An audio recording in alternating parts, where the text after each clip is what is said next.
Hey guys, मैं हूं आपके साथ सचिन मेवाड़ और हम मेडिएवल हिस्ट्री यानी कि मध्यकालीन भारत के इतिहास को पढ़ रहे हैं। और इसमें हमारा जो टॉपिक चल रहा है वो है मुग़ल वंश के बारे में। मुग़ल वंश में हम जो पढ़ रहे थे वो पढ़ रहे थे किसको? शाहजहाँ को। और शाहजहाँ का हमने जो लेक्चर है वो एक तरह से ख़त्म कर दिया था और आज से हम एक नया लेक्चर स्टार्ट करने वाले हैं और वो होगा औरंगजेब। औरंगजेब के बारे में पढ़ेंगे, औरंगजेब के बारे में जानेंगे। लेकिन औरंगजेब को मैं जब स्टार्ट करूं उससे पहले कुछ खास चीज़ें जान लेते हैं। ये काफ़ी महत्वपूर्ण बात है और एक अच्छी स्टोरी भी है, अगर आप अच्छे से सुनो बैठ के ध्यान से। सबको मालूम है कि औरंगजेब जो है वो 1758 में सत्ता पर बैठता है और 1707 तक मुग़लों की गद्दी पर राज करता है, भारत सल्तनत पर राज करता है, भारत पर राज करता है, भारतीय साम्राज्य पर राज करता है। औरंगजेब जो है इसका जन्म 1618 में हुआ था। उज्जैन कहाँ पड़ता है? मध्य प्रदेश में।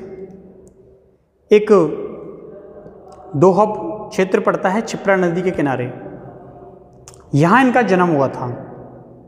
और आप लोगों को मालूम ही होगा कि औरंगजेब का जो अर्थ होता है, जो उसका शाब्दिक अर्थ है वो होता है सिंहासन की शोभा बढ़ाने वाला।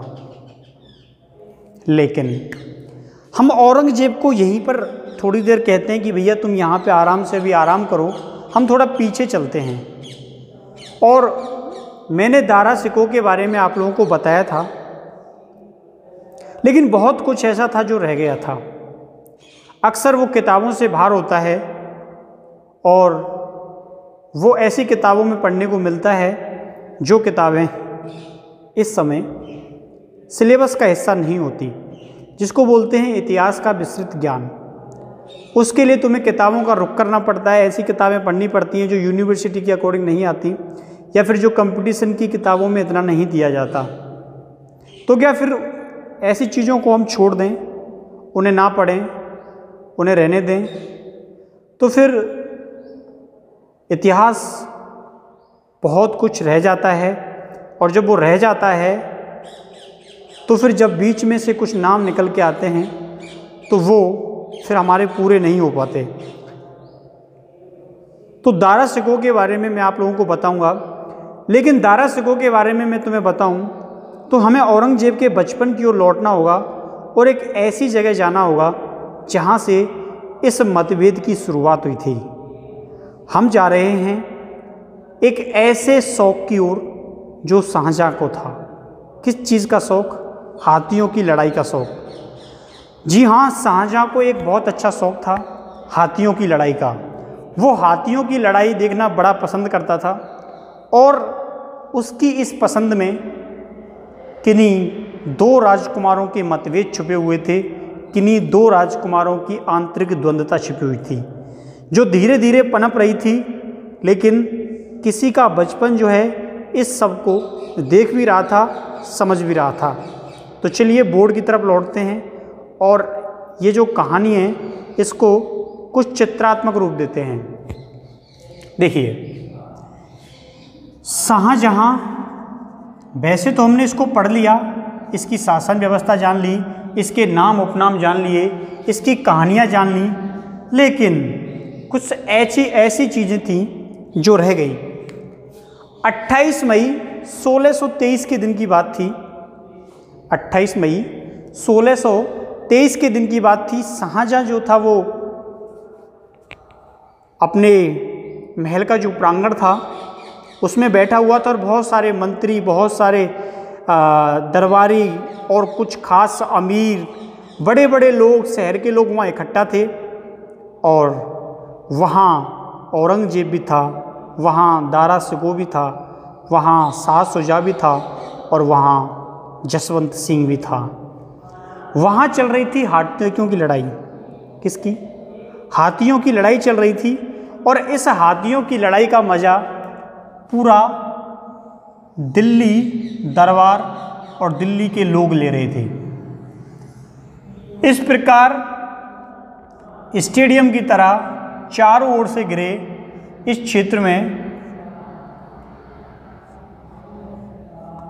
एक प्रकार से हाथियों की जो है वो लड़ाई चल रही थी और इस लड़ाई का मजा लिया जा रहा था शाहजहां के द्वारा ऊपर एक मंच पर बैठकर। ठीक है, एक मंच पर बैठकर इस लड़ाई का क्या लिया जा रहा था, आनंद लिया जा रहा था। लेकिन ऐसा होता है युद्ध के दौरान, ठीक है, युद्ध के दौरान कुछ ऐसा होता है कि जो देखते नहीं बनता। क्या? जो हाथी युद्ध कर रहे थे उन हाथियों के नाम थे सुधाकर और सूरज सुंदर। ये दो हाथी थे जो युद्ध में थे, एक सुंदर था एक सुधाकर था। ये दोनों जो हाथी थे बड़े ही शानदार हाथी थे। इन दोनों के बीच में लड़ाई चल रही थी और सभी इस लड़ाई को देख रहे थे। लेकिन तभी क्या होता है, जो सुधाकर हाथी है वो आक्रामक हो जाता है और जो सुंदर हाथी था इसको भगा देता है। सुंदर हाथी तो वहाँ से भाग जाता है। वो सुंदर हाथी था वो यहाँ से निकल के भाग गया, लेकिन जो सुधाकर था वो अभी भी यहीं घूम रहा था। तभी उसकी निगाह औरंगजेब पर पड़ी। औरंगजेब एक किनारे घोड़े पर बैठा हुआ था और अभी वो बालक था, केवल 14-15 साल का। सुधाकर ने हमला किया। औरंगजेब जो उस घोड़े पर बैठा था और उसके जब तक वो हाथी हमला करता, औरंगजेब घोड़े से कूद गया नीचे। और जब औरंगजेब घोड़े से कूद गया तो जो घोड़ा था वो उसके लपेटे में आ गया और उसने उसको ज़मीन पे पटक दिया। इस तरफ एक तरफ घोड़े पे यहाँ पे शाहसुजा बैठा हुआ था। शाहसुजा तेजी से उस हाथी की ओर भागा और उसने पीछे से उसके पास एक भाला था, उससे उसको मारा ताकि ये भाग जाए। लेकिन हाथी ने मुड़ के उसको भी अपनी सूंड के बल से पटक दिया। तो शाहसुजा और वो घोड़ा और औरंगजेब दोनों जमीन पर पड़े हुए थे। उस समय दारा शिकोह स्टेडियम में मौजूद था और जैसे मैं खड़ा हूँ ऐसे खड़ा होके ये सब कुछ देख रहा था। औरंगजेब की निगाहें उस पर थीं, उस समय तो कुछ नहीं। इसी समय क्या होता है, वहाँ पर जितने भी सैनिक थे वो तेज़ी से हाथी की ओर भागे और जिनमें जसवंत सिंह भी था। इन्होंने क्या किए, हाथी को डराने के लिए पटाखे चलाए और हाथी जो है वो वहाँ से भाग जाता है। जो हाथी था उसका नाम था सुधाकर। लेकिन यहाँ से एक वर्चस्व की शुरुआत हो गई थी। जमीन पर पड़ा हुआ औरंगजेब सोच रहा था कि समय आने दो, सबका हिसाब चुकाया जाएगा, जो खड़े होकर देख रहे थे उनका भी और जिन्होंने आगे बढ़कर मदद की उनका भी। कहीं ना कहीं एक वर्चस्व की शुरुआत जो है वो यहाँ से हो चुकी थी। कुछ नहीं, वो दिन गुजर गया और अगले दिन एक जुलूस निकाला गया। शाहजहां ने उस जुलूस में औरंगजेब की वीरता के लिए उसको पुरस्कृत किया। औरंगजेब को सोने में तोला गया जितना उसका वजन था और पूरे दिल्ली के बाजार में उसको घोड़े पर बिठाकर घुमाया गया बड़ी शान शौकत के साथ। जब औरंगजेब दिल्ली के उस जुलूस का नेतृत्व कर रहा था, एक छोटा बालक के रूप में बैठा था, सबकी निगाहें औरंगजेब पर थीं, तब भी दारा शिकोह उसको केवल देख रहा था। तब भी औरंगजेब के मन में चल रहा था कि मैं ये इतिहास दोबारा दोहराऊंगा, लेकिन स्थिति अलग होगी। और वो दिन भी क्या होता है, चला जाता है। शाहजहां जो था सबसे ज़्यादा प्यार करता था दारा शिकोह से। वो बड़ा था, योग्य था, समझदार था, धार्मिक था। वो उसको कभी भी युद्ध अभियानों में नहीं भेजता था।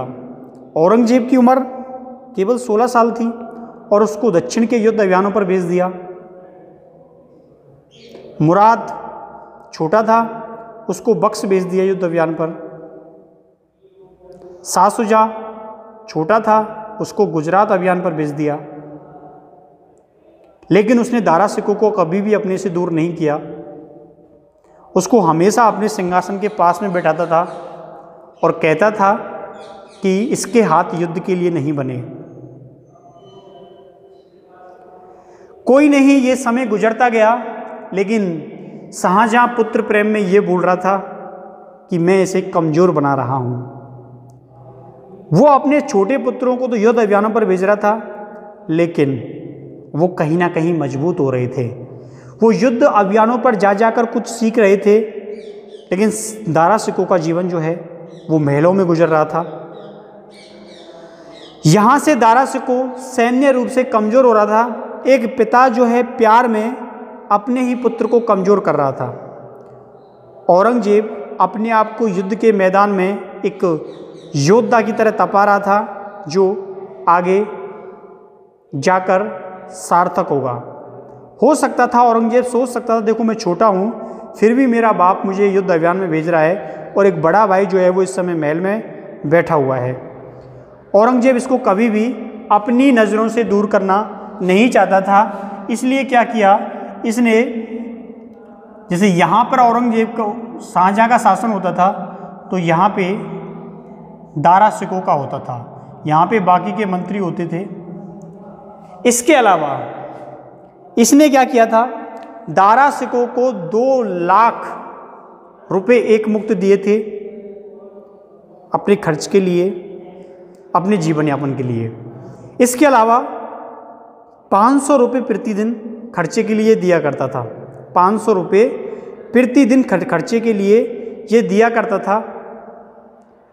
लेकिन ये सारी चीज़ें दरबार में चल रही थीं, इनसे कुछ खास फर्क नहीं पड़ रहा था, लेकिन कहीं ना कहीं वैचारिक मतभेद जो थे वो पनप रहे थे, जो आगे जाकर बड़े ही खतरनाक साबित होने वाले हैं। तभी आगे जाके क्या किया जाता है, दारा सिकों की शादी करा दी जाती है, और एक ऐसी शादी जो मुग़ल साम्राज्य की सबसे महंगी शादी थी। किसकी बात कर रहे हैं हम, दारा सिकों की शादी की बात कर रहे हैं। आखिर कैसी शादी थी जो मुग़ल वंश की सबसे महंगी शादी कहलाई?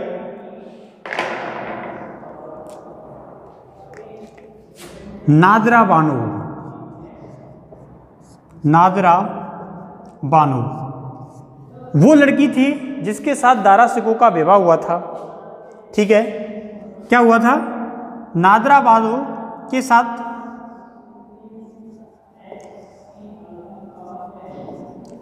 दारा सिको, इसके साथ इसका विवाह हो गया। और उस समय, ठीक है, और उस समय जो पैसे खर्च किए गए थे इस पे, वो थे 32 लाख रुपए। कितने रुपए खर्च किए गए इस शादी पर? 32 लाख रुपए उस समय खर्च किए गए थे।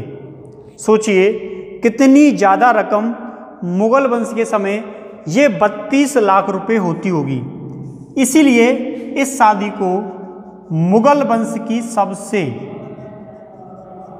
महंगी शादी कहा गया है। मुग़ल वंश की सबसे महंगी शादी कहा गया है। और पूरे मुग़ल दरबार में इतने पटाखे फोड़े गए, इतने दीप जलाए गए, इतना उत्सव मनाया गया कि रात में भी दिन हो गया। लेकिन जब ये शादी हो रही थी तो शाहजहां की जो पत्नी थी मुमताज़, वो नहीं थी, वो उससे पहले ही मर चुकी थी। और जहां आरा बेगम जो है वो बादशाह बेगम थी, और उसने इस शादी के लिए 16 लाख रुपए दिए थे। कितने रुपए दिए थे? 16 लाख रुपए।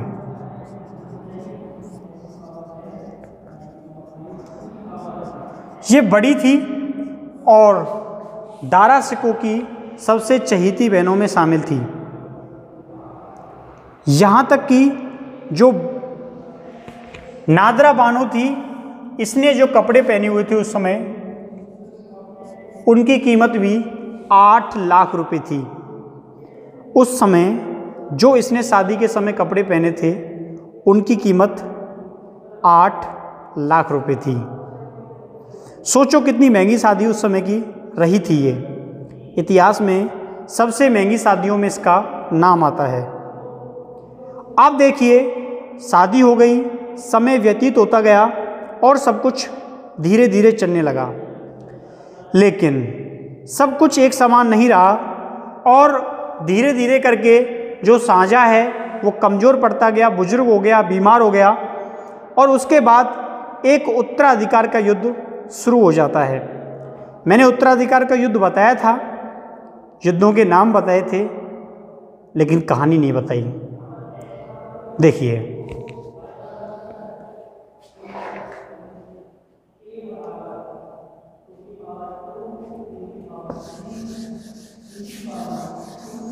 होता यूं है, दोनों भाइयों के बीच संघर्ष होता है, लेकिन संघर्ष की कहानी क्या होती है वो समझिए।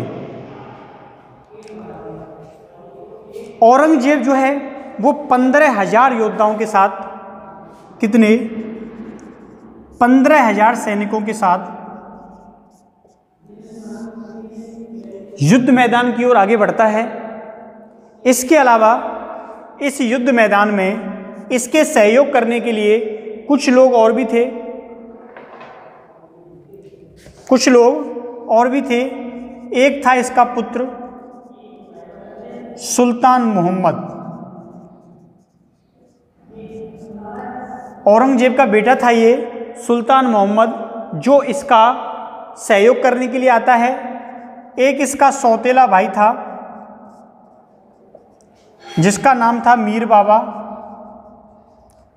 ये भी इसका सहयोग करने के लिए आया था। इसके अलावा शहजादा मुराद जो इसका भाई था, वो भी 15,000 की सेना के साथ इसका सहयोग करने आया था इस युद्ध में। इतने सारे सहयोगी औरंगजेब के पक्ष में खड़े हुए थे, लेकिन दारा सिकों की सेना भी कमज़ोर नहीं थी। जब ये युद्ध के मैदान में जा पहुंचते हैं तो युद्ध में पलड़ा जो भारी था वो दारा सिकों का था।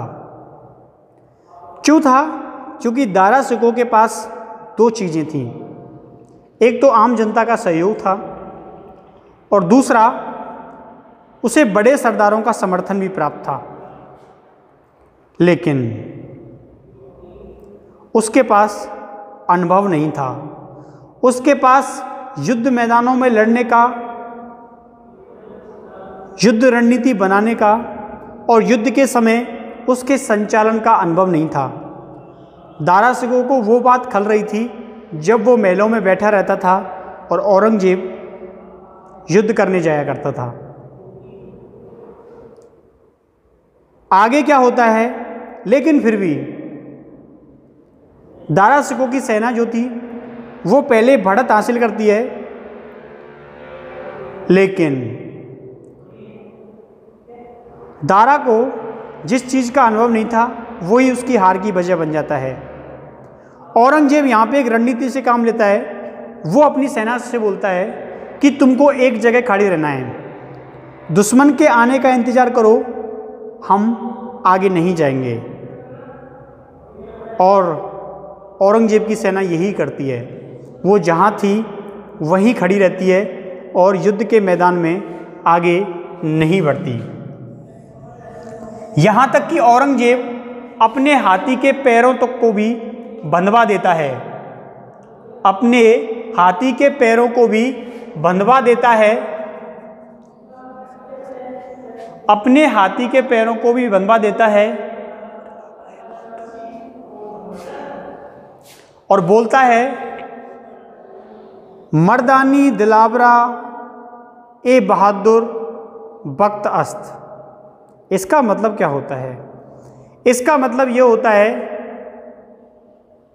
कि जो युद्ध है उसमें अपनी बहादुरी दिखाने का यही एक समय है और हमें इस बहादुरी से लड़ना है।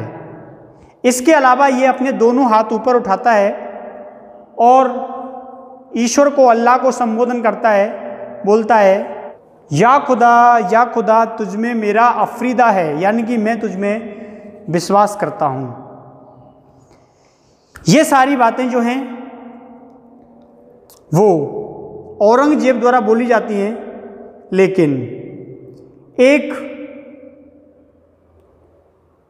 सरदार होता है दारा का, और वो दारा को बोलता है कि महोदय आप हाथी पर क्यों बैठे हैं। उस सरदार का क्या नाम था? खलील अल्लाल खां। खलील अल्लाल खां उस सरदार का नाम था। वो बोलता है कि आप इस हाथी पर क्यों बैठे हैं, हम जीतने वाले हैं, आप हाथी से नीचे उतरिए और घोड़े पर बैठिए और युद्ध कीजिए। दारा यहाँ पर गलती कर देता है और वो जो हाथी पर बैठा हुआ था उससे नीचे उतर जाता है और हाथी से नीचे उतर के घोड़े पर बैठ के युद्ध करने लगता है। लेकिन सैनिक देखते हैं कुछ समय के बाद, क्योंकि सैनिकों को हाथी दिख रहा था, उन्हें घोड़ा नहीं दिख रहा था। सैनिक समझते हैं कि हमारा राजा या तो मर गया, या उसको कोई पकड़ के ले गया, या वो भाग गया। हाथी बिल्कुल खाली था और वो लोग भी क्या करते हैं, भागने लगते हैं। और इसी समय का फ़ायदा औरंगजेब उठाता है। लेकिन दारा सिको जो था वो आगे जा चुका था औरंगजेब की ओर, और औरंगजेब अपनी तोपों को सजा के पहले से ही बैठा था और उसने धुआंधार तोपें चलवाना शुरू किया। जब दारा ने कहा कि मेरी तोपें चलाई जाएं, तो उसके सैनिक उसके पीछे पीछे आ चुके थे और वो अपनी तोपें वहीं पीछे छोड़ आए। तो ये कारण बनता है दारा सिको की हार का। दारा सिको वहाँ से भागता है और भागता भागता आगरा आ जाता है। आगरा आने से पहले वो रास्ते में एक जगह रुका था। उसने अपने कपड़े तक नहीं उतारे थे जो पहनते हैं युद्ध के समय, लेकिन फिर भी वो भागते भागते आगरा 9 बजे पहुंचता है रात के, और अपने महल में चुपचाप घुस जाता है। पूरा शहर आगरा सोया हुआ था उस समय। और आगरे से वो जाता है दिल्ली, और दिल्ली से जाता है पंजाब, और पंजाब से जाता है अफगानिस्तान। लेकिन वो भागना उसका कोई अकारण होता है, क्योंकि औरंगजेब के लोग जो हैं वो उसके पीछे लगे हुए थे और उसे पकड़ लेते हैं। उसे पकड़ के दिल्ली दरबार में पेश किया जाता है। दारा के साथ एक चीज़ थी कि उसे जो लोग थे वो बहुत ज़्यादा प्यार करते थे, औरंगजेब को नहीं करते थे। औरंगजेब उसको एक बात बताना चाहता था कि दिल्ली का दरबार या कोई साम्राज्य प्यार प्रेम से नहीं जीता जाता। और दारा सिको को घोड़े पर बिठाकर दिल्ली की सड़कों पे घुमाया जाता है। उसके शरीर पर एक भी शाही वस्त्र नहीं था। शाही वस्त्र का मतलब होता है जो महंगे कपड़े वो लोग पहनते थे, सब नॉर्मल कपड़े थे उसके पास। उसको एक छोटे बच्चे पर बिठा रखा था, हाथी का एक बच्चा होता है उस पर बिठा रखा था, और पीछे पीछे नज़रबेग चल रहा था। तलवार ले रखी थी नज़रबेग ने लंबी सी।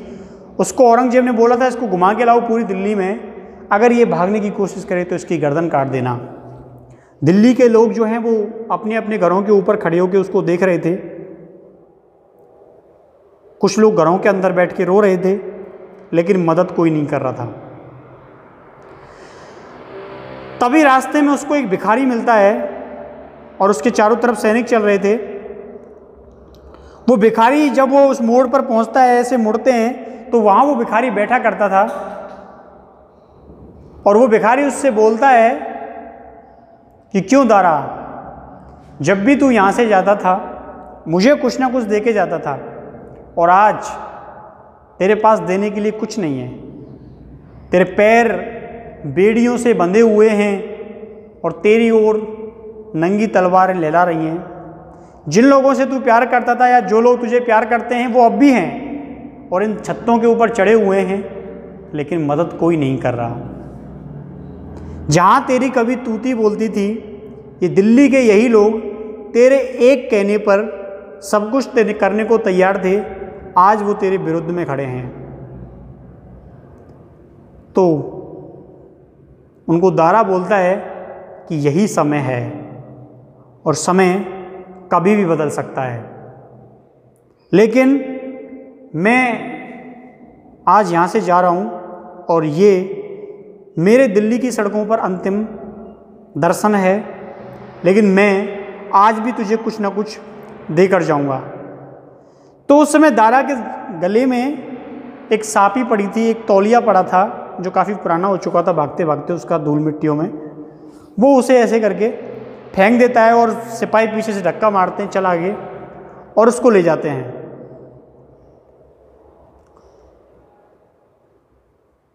उसको पूरी दिल्ली के दरबार में घुमाने के बाद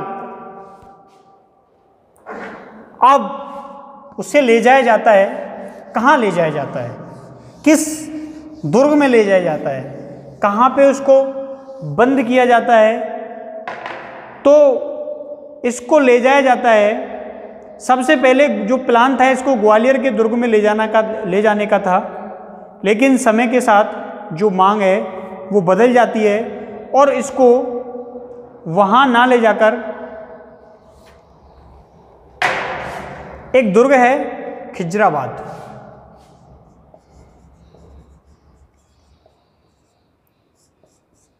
इस दुर्ग में ले जाकर बंद कर दिया जाता है। ठीक है, इस दुर्ग में ले जाकर क्या कर दिया जाता है? बंद कर दिया जाता है। इसको अकेले बंद नहीं किया गया, इसके साथ सिफिर भी था। यह सिफिर कौन था? तो इसका छोटा बेटा था जो केवल 14 वर्ष का था।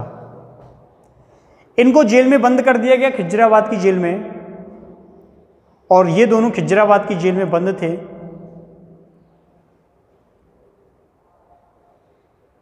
उस रात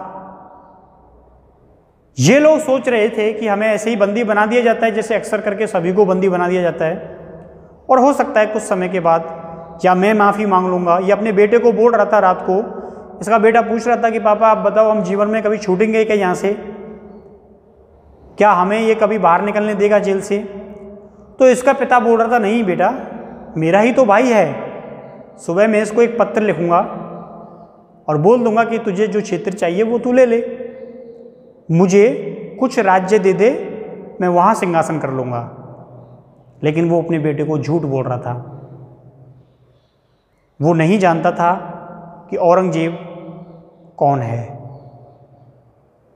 दोनों सो जाते हैं, रात को खाना भी नहीं खाते, क्योंकि उसे डर था कहीं खाने में जहर ना मिला दिया जाए। सुबह जब जो जेल की तरफ से खाना आता है उसे भी वो नहीं खाता और अपने लिए दाल मंगाता है कि मेरे लिए दाल लेके आओ, कुछ लकड़ियाँ लाओ, मैं यहीं अपने जो जेल के अंदर से बंद है, जो महल था उसमें, जो खिजराबाद था, इसमें बना लूँगा। तो ये अपनी दाल अपने लिए बना रहा था। उसी समय औरंगजेब आदेश देता है नजर बेग को कि जाओ और दारा का सर काट के लाओ। नजर बेग उसकी तरफ देखता है और बोलता है आदेश, और चल देता है अपनी तलवार लेके और अपने साथ 4000 घुड़सवार लेके जाता है। दिल्ली के लोग पूछ रहे थे आखिर कहाँ जा रहे हो तुम लोग? तो बोलते हैं हम दारा को खिजराबाद के दुर्ग से लेकर ग्वालियर के दुर्ग में ले जा रहे हैं, वो अब ग्वालियर के दुर्ग में बंद रहेगा। लेकिन दिल्ली के लोगों से भी झूठ बोला गया और खिजराबाद की जेल में जाकर ये पहुंच जाते हैं।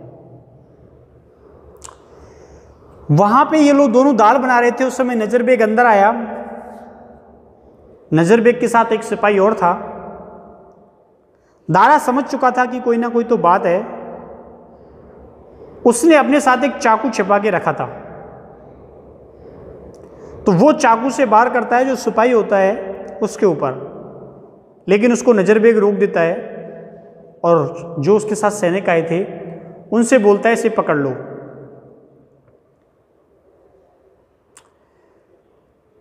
दारा को पकड़ लिया जाता है और उसका जो छोटा बेटा था वो रो रहा था और बोल रहा था अपने पिता को कि आप तो बोल रहे थे सुबह पत्र लिखूंगा मैं औरंगजेब को और वो हमें छोड़ देगा, अब ये लोग क्या कर रहे हैं?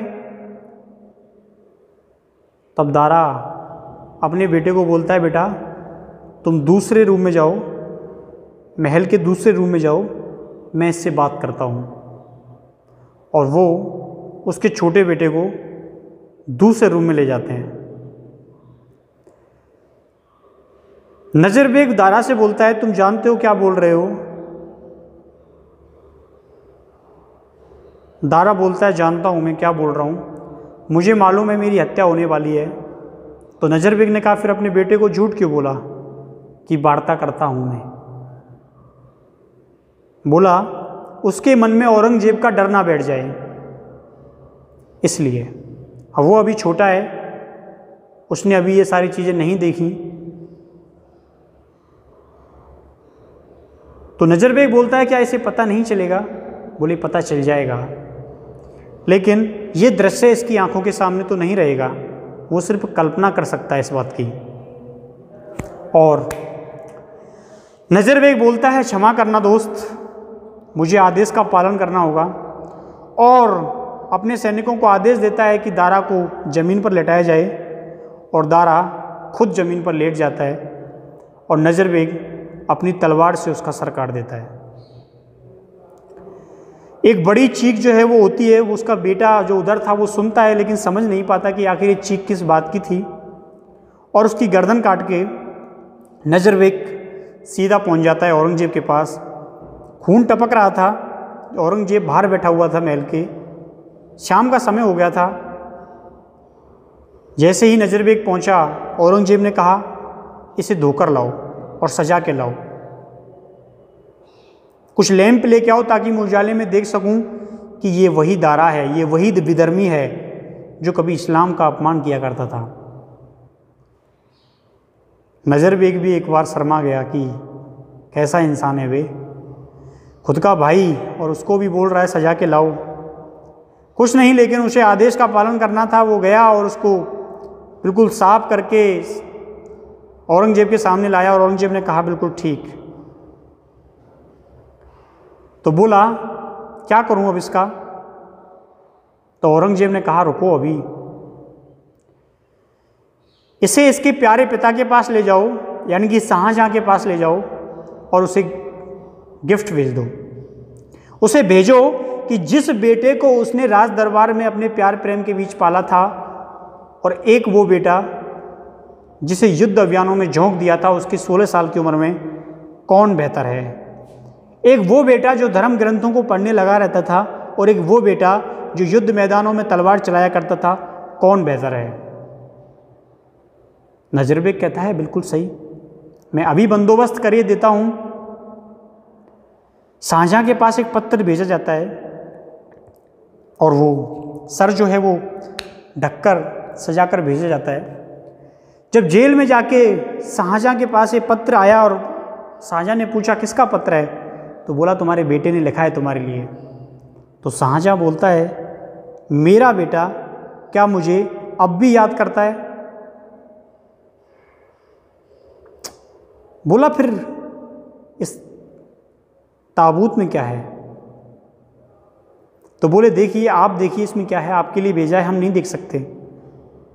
और जैसे ही उसने वो हटाया, उसके नीचे दारा का सर था। वो जोर जोर से रोने लगा, और वहाँ उसकी कुछ सेविका थी, कुछ सैनिक थे जो उसके वफादार थे, वो भी जोर जोर से रोने लगते हैं। फिर वहाँ से सर को वापस औरंगजेब के पास ले जाया गया। औरंगजेब से पूछा अब क्या करना है? औरंगजेब बोला ऐसा करो, इसे हुमायूं के पास दफना दो, उसके प्रांगण में दफना दो। और उसको ले जाके हुमायूं के प्रांगण में दफना दिया गया, केवल सर।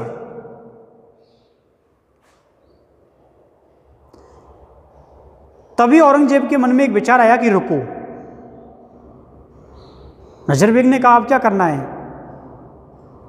बोले ऐसा करो, इसको मरने से पहले जिन जिन गलियों में घुमाया था, इस सिर को दोबारा से दिल्ली की गलियों में घुमा के आओ एक बार। नजर बेग बोलता है आदेश, और चल देता है, और उसको दिल्ली के दरबार में, दिल्ली की गलियों में उसको एक बार फिर घुमाया जाता है।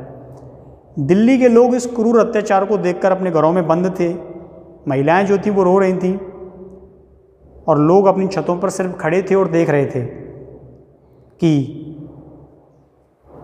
1 साल पहले जिसके कहने पर दिल्ली दरबार के ये सैनिक सजदा हुआ करते थे, घुटनों के बल बैठ जाते थे, आज वही उसका सिर लेकर दिल्ली की गलियों में घूम रहे हैं।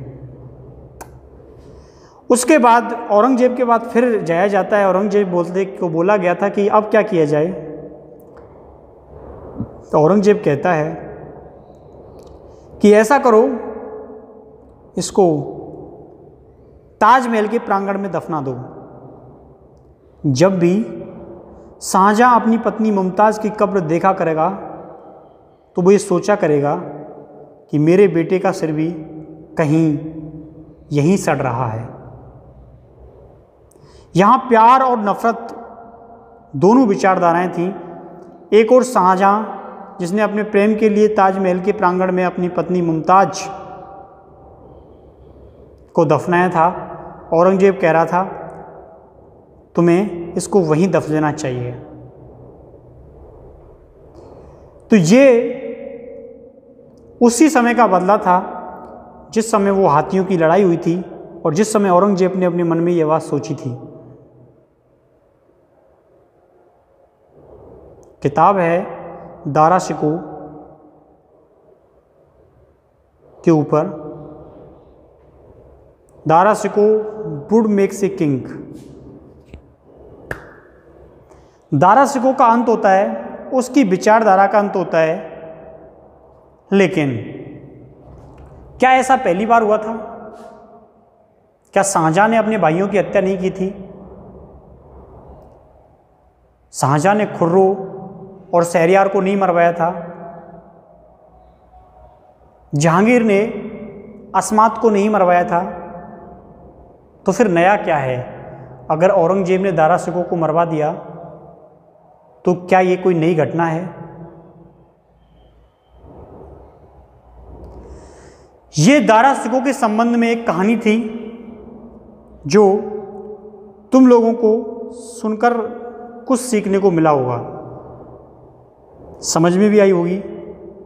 ये जो पूरी घटना थी, तो बताना आप लोग कि आपको ये कहानी जो है वो कैसी लगी। तो मिलते हैं कल, तब तक के लिए थैंक यू, धन्यवाद, बाय बाय।